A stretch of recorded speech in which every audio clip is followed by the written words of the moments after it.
Greetings, fellow Marvelites and true believers. This is Werewolf 2112 back with another Denizens of the Marvel Universe. And today, as per the title, we are going to be doing Cannonball. Cannonball was born Samuel Guthrie in Cumberland, Kentucky. He is the oldest of 8 children and is one of at least 5 to have mutant abilities. The first, actually. His first appearance was in Marvel graphic novel number 4, The New Mutants.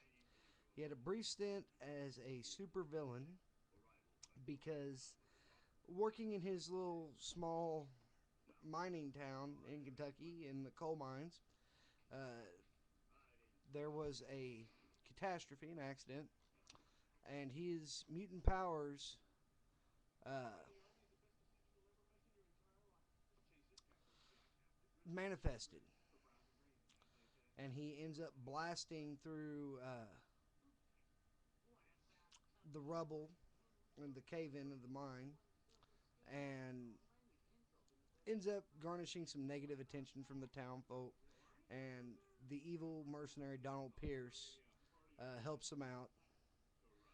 Pierce later attacks the New Mutants, and after the New Mutants win the battle, they recruit Cannonball to their cause, and he becomes co-leader of the New Mutants. He remains in the New Mutants for several years until about issue number 87 was when things started changing. The first appearance of Cable. I want to say issue 87. I'm pretty sure that's right. But it might be 82. I'm not sure. But anyway, that's neither here nor there. That's for Cable. Um, After Cable shows up, the X-Men, after a series of events, or the New Mutants, have experienced some losses in their ranks and are no longer sold on Xavier's peaceful dream, and they feel like they have to go out and get it by force. And Cable, being a paramilitary leader in his future timeline, leads this force, and it becomes X-Force. Cable uh, leaves Xavier for X-Force as Cable's second in command, essentially. Now, this lasts for a while up until the Executioner song crossover, where Cable is lost in the time stream, and Cannonball here ends up taking over leadership of X-Force. Now, X-Force, during his time with X-Force, it is revealed somewhat that Cannonball is a member of an immortal fraternity of mutants known as the Externals. The Externals all have the ability to die and come back and supposedly never die again. Of course, that all gets turned around when one of their own starts feeding off of the other's life force. Selene, the Black Queen, kills the remaining members of the Externals, and when it comes time to kill Cannonball, she reveals to him that he is not truly an external. Now, that could be true, but at the same time, Cannonball has never died, so we can't say for sure that he is or isn't an external, but until he dies, he isn't one. So, he has to die and come back. That's part of the rules. Uh, Cannonball, I guess I should have done this a little earlier. Cannonball's mutant ability, he has the mutant ability of rocket propulsion. He can generate a combustible blast from his legs and waist area, and it propels him through the air at, like rocket-like speeds.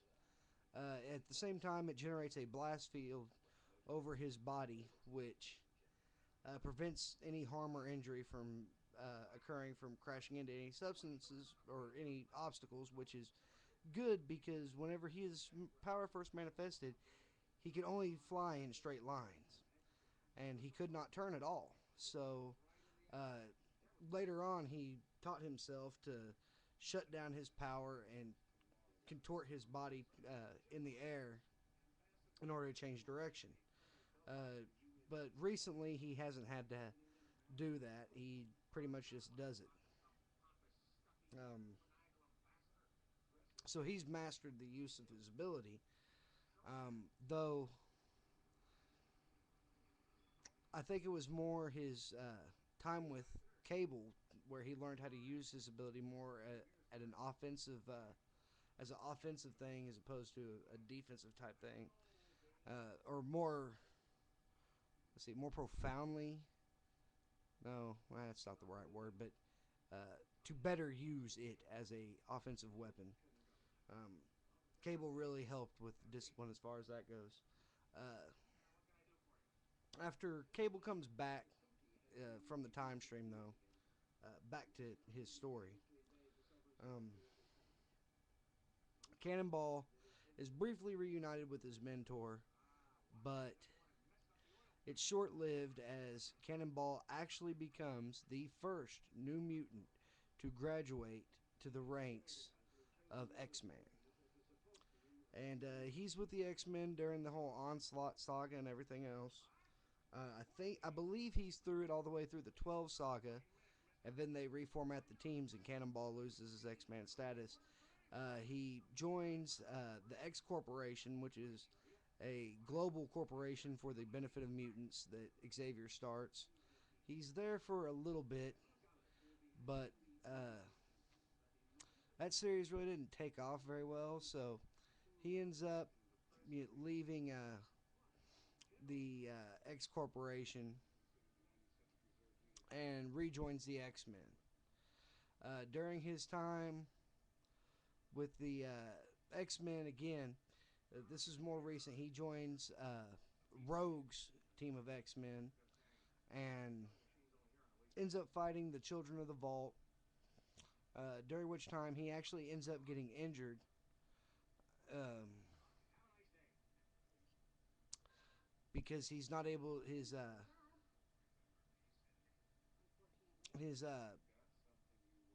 blah blah blah blah blah blast field wasn't working at full effect, and he ends up crashing into some things and ends up injured and leaves the X Men uh, right before or right after. Um, I want to say the Messiah Complex, uh, or right around the time of the Messiah Complex, more recent storyline.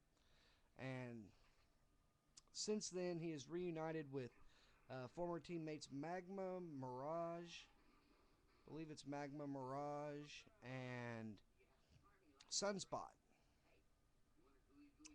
to form the Brotherhood of Mutants. And Cyclops sends the new group of young X Men to hunt down the Brotherhood of Mutants, only for them to find out that Cyclops wasn't Cyclops at all, and it was really Donald Pierce trying to go after the Brotherhood of Mutants. Now, there are versions of Cannonball in other universes. However, my favorite, and this pretty much goes with any X-Men character, my favorite version of the character more than likely is going to reside in the Age of Apocalypse, and Cannonball is no exception. In it, Apocalypse comes across the Guthrie clan, uh, takes in the mutants of the Guthrie clan, and kills off the rest of the family. And Cannonball and his sister Elizabeth, who is a normal human in the regular universe, in the Age of Apocalypse has the ability to grow to enormous heights and takes the name Amazon. They work in the breeding pens, the genetic facility where Apocalypse turns mutants and humans into genetic waste in order to rebuild more powerful mutants. Um, He's part of the Factor X book and is one of the three or four families that, or five families, five sets of siblings that comprise the team. In the 10-year anniversary of the Age of Apocalypse, he reunites with his sister Husk on a revenge mission uh, against the X-Men and gets killed by Magneto in one of the coolest scenes in comics. Anyway, that's Cannonball. This is Warwolf 2112 saying Excel.